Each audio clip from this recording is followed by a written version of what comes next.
Taib, bismillahirrahmanirrahim. Assalamualaikum warahmatullahi wabarakatuh. Alhamdulillahirabbil alamin wa bihi nasta'in wa ala umuri dunya waddin. Alhamdulillahilladzi hadana bi abdihil mukhtari man da'ana ilaihi bil idni wa qad nadana labbaika ya man dallana wa hadana. Alhamdulillah, kembali lagi kita dalam pelajaran hadis Kutuful Falihin. Mudah-mudahan semuanya dapat apa yang pengen didapat insyaallah. Makanya kalau belajar hadis atau belajar apapun, niat yang banyak supaya kita dapat sesuai dengan apa yang kita niatkan insyaallah.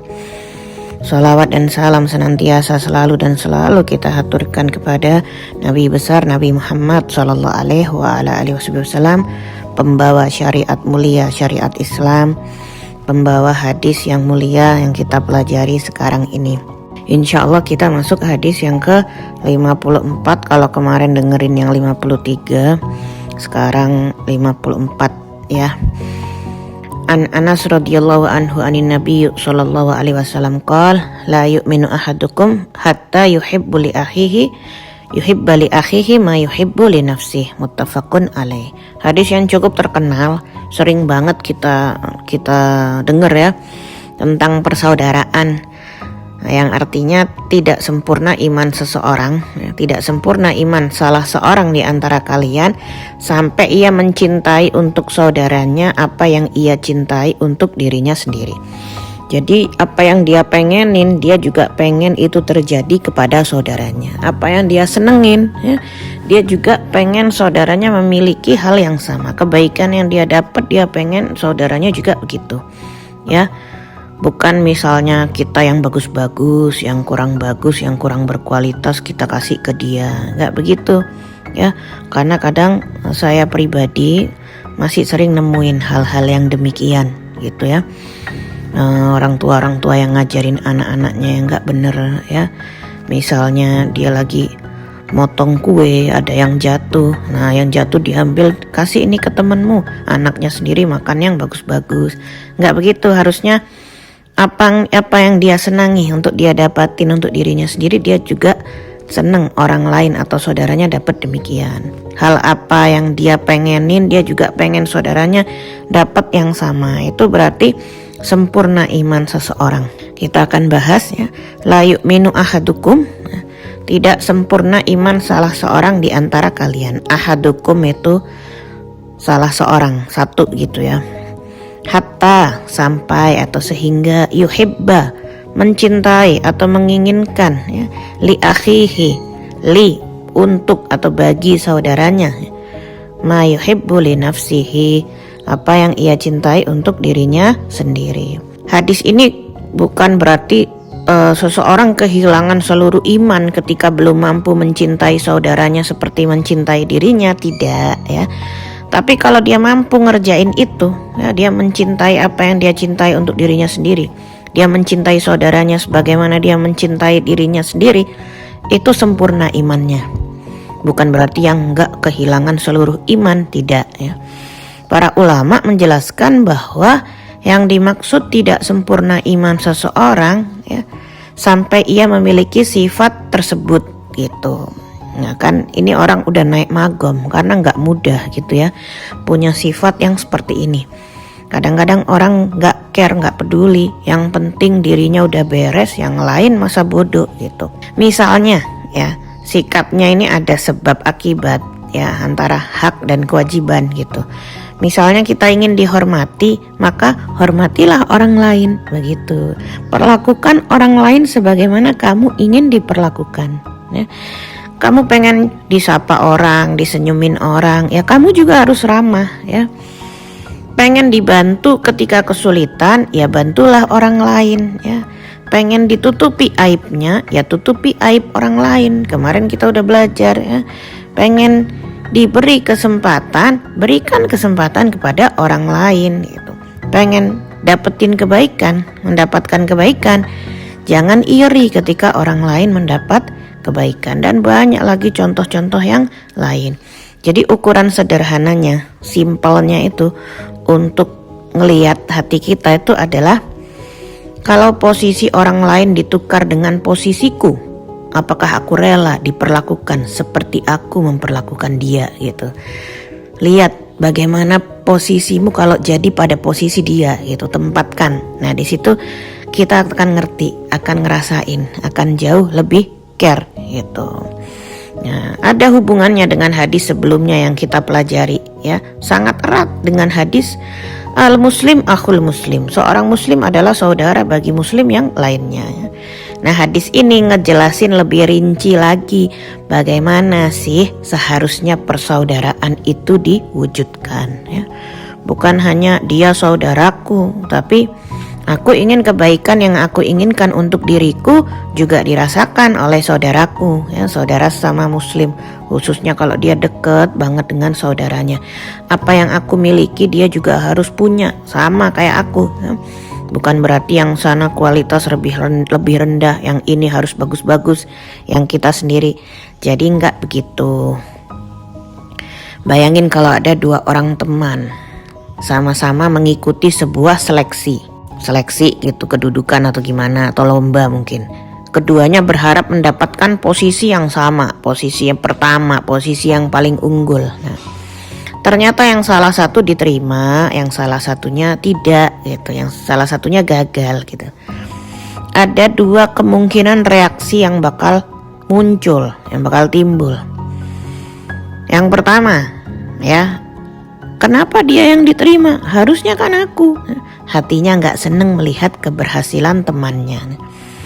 Yang kedua, aku memang kecewa karena belum berhasil, tapi aku ikut bahagia melihat dia berhasil. Semoga Allah memberikan aku rezeki yang terbaik juga ya suatu hari nanti. Nah inilah latihan ya, tadrib, latihan ya, latihan mental diri yang diajarin oleh hadis Nabi Muhammad. An yuhibba li akhihi ma yuhibba li nafsi. Mencintai kebaikan ya untuk saudara tidak berarti kita tidak boleh memiliki cita-cita yang sama, enggak ya. Aku memang kalah, belum saatnya di posisi itu, tapi aku ikut bahagia dia berhasil. Teman sejati itu begitu ya, enggak ngerasa bersaing sama sekali ya. Justru dia bahagia melihat kebahagiaan saudaranya. Dia ikut seneng, ikut bantu, ikut support, ikut doain ya. Sebagaimana dia seneng kalau ada orang yang support orang ya. Saya pribadi tuh sering banget Allah kasih balasan sesuai dengan apa yang kita kerjain, bahkan lebih gitu. Kalau saya misalnya ini dari segi hadiah, ngasih abaya ke seseorang, ntar berapa hari lagi tuh Allah balas dengan seseorang ngirimin abaya, kadang sama kadang lebih bagus, subhanallah.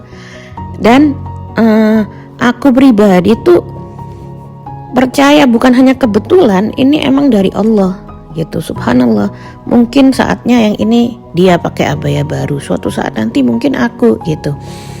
Kadang ngasih sejadah, nanti Allah bales lagi, oh dapat seminggu dikasih sejadah seseorang. Terus kayak gitu, dan itu terjadi berkali-kali, nggak cuma sekali, 2 kali, 3 kali, nggak, berkali-kali. Tiap kita kasih sesuatu ke seseorang ya, akhirnya Allah bales, entah produk yang sama, entah yang lebih bagus. Dan itu sering banget terjadi itu, subhanallah ya. Jadi kita boleh ingin sukses, kita boleh ingin kaya, kita boleh ingin mendapatkan kesempatan, tapi jangan sampai keinginan kita berubah menjadi aku ingin berhasil dan aku tidak rela orang lain berhasil. Gak gitu konsepnya ya. Gak boleh terlalu ambisius kayak begitu ya. Mau menang sendiri jangan ya. Itulah yang harus dibersihkan dari hati kita ya. Kita udah denger kemarin kisah Sayyidina Sa'ad bin Rabi dengan Sayyidina Abdurrahman bin Auf ya, yang sangat cocok banget kalau relate banget dengan hadis ini ya. Gimana kaum muhajirin datang ke Madinah, mereka meninggalkan banyak harta dan kehidupan di Mekah, lalu dipersaudarakan, ditolong oleh saudaranya. Saudaranya kepengen kebaikan yang sama juga terjadi kepada saudaranya ya. Subhanallah, ini contoh ya. Makanya teman-teman, hikmah yang bisa kita ambil dari hadis ini, yang pertama, iman bukan hanya hubungan kita dengan Allah ya, gak cuman hablum minallah ya, tapi juga hablum minan nas ya, tapi juga tercermin dalam hubungan dengan manusia. Yang kedua, orang beriman tidak nyaman melihat saudaranya mendapatkan keburukan. Ya, pasti dia ikut gelisah, ikut ngerasain apa yang mereka rasain. Ya. Kemudian yang ketiga, iri adalah salah satu penyakit hati yang bertentangan dengan semangat. Dengan semangat hadis ini. Orang iri itu hidupnya nggak bakal bahagia. Di dunia nggak bahagia, apalagi di akhirat. Ya. Biasanya orang iri itu yang sesama profesi. Ya. Kita nggak akan bahas panjang lebar di sini. Itulah hasud. Ya, nggak bakal bahagia sebab dia menentang cara Allah. Ya, harusnya saya, kenapa dia harusnya. Ya, dia menentang takdir yang Allah tetapkan. Gitu, seakan-akan dia lebih tahu, dan itu buruk banget. Hati-hati. Ya. Yang keempat, kebahagiaan orang lain tidak mengurangi jatah rezeki kita. Jadi jangan khawatir. Kalau kita nggak tahu alamat rezeki kita, ketahui rezekimu tahu alamatmu, nggak bakal ketuker. Ya. Yang kelima, belajar mendoakan kebaikan untuk orang lain adalah latihan membersihkan hati. Ya, ini juga salah satu cara yang paling ampuh. Kemudian yang keenam, jangan hanya bertanya apa yang aku dapat, ya, tapi juga tanyakan apa yang bisa aku berikan. Emang jadi orang baik itu nggak mudah, ya, tapi ianya jauh lebih baik daripada nggak jadi apa-apa, apalagi jadi orang jahat. Na'udzubillah min dzalik. Iman membuat kita tidak hanya ingin menjadi baik, tapi juga ingin melihat orang lain mendapat kebaikan. Itu kesempurnaan iman. Ya. Hati yang bersih bukan hati yang tidak pernah kecewa, tapi hati yang tetap mampu mendoakan kebaikan untuk orang yang mendapatkan sesuatu yang kita inginkan. Ya, kita yang pengen haji kok malah dia yang haji, doain. Ya Allah, sebagaimana dia haji, aku juga pengen. Tapi jangan berharap kebahagiaan itu hilang. Ya. Saya yang berusaha kok dia yang dapat, gitu. Nggak masalah. Ya, sesuatu yang kita inginkan, doa, minta. Ya, rezeki orang lain bukan ancaman bagi rezekimu. Apa yang Allah tulis untukmu tidak akan tertukar. Ya. Kalau kita ingin dihargai, belajarlah menghargai. Kalau kita ingin dibantu, belajarlah membantu. Kalau ingin dimengerti, ya kamu harus belajar memahami. Ya. Jadi hadis ini teman-teman mengajak kita bercermin. Ketika melihat teman kita sukses, apa yang muncul di hati kita? Kita seneng atau kita hasut atau kita apa? Ya, kita latihan. Ketika melihat saudara mendapatkan sesuatu yang kita inginkan, apakah kita ikut bahagia atau justru gelisah? Kalau nengok status bikin lihat kita gelisah, bikin lihat kita hasut dan lain sebagainya, lebih baik berhenti. Gak usah nengok story, gak usah nengok status mulai sekarang.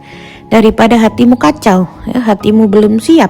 Nah, ketika orang lain dapat pujian, apakah kita mengucapkan selamat dengan tulus atau cuman pura-pura? Ya, tanyakan kepada hati kita masing-masing. Disitulah kita sedang belajar tentang iman sebenarnya. Karena Rasulullah SAW tidak mengatakan cintailah dirimu sendiri, tidak. Tapi beliau SAW mengajarkan cintailah untuk saudaramu apa yang engkau cintai untuk dirimu sendiri. Semoga Allah membersihkan hati kita dari hasad, iri, dendam, egoisme, ya, atau sifat masa bodoh, suudzon, ya, serta menjadikan kita orang yang senang melihat saudara kita mendapatkan kebaikan. Ya. Semoga kita tidak hanya menjadi orang yang ingin mendapatkan kebaikan dari Allah, tetapi juga menjadi sebab datangnya kebaikan Allah kepada orang lain. Ya.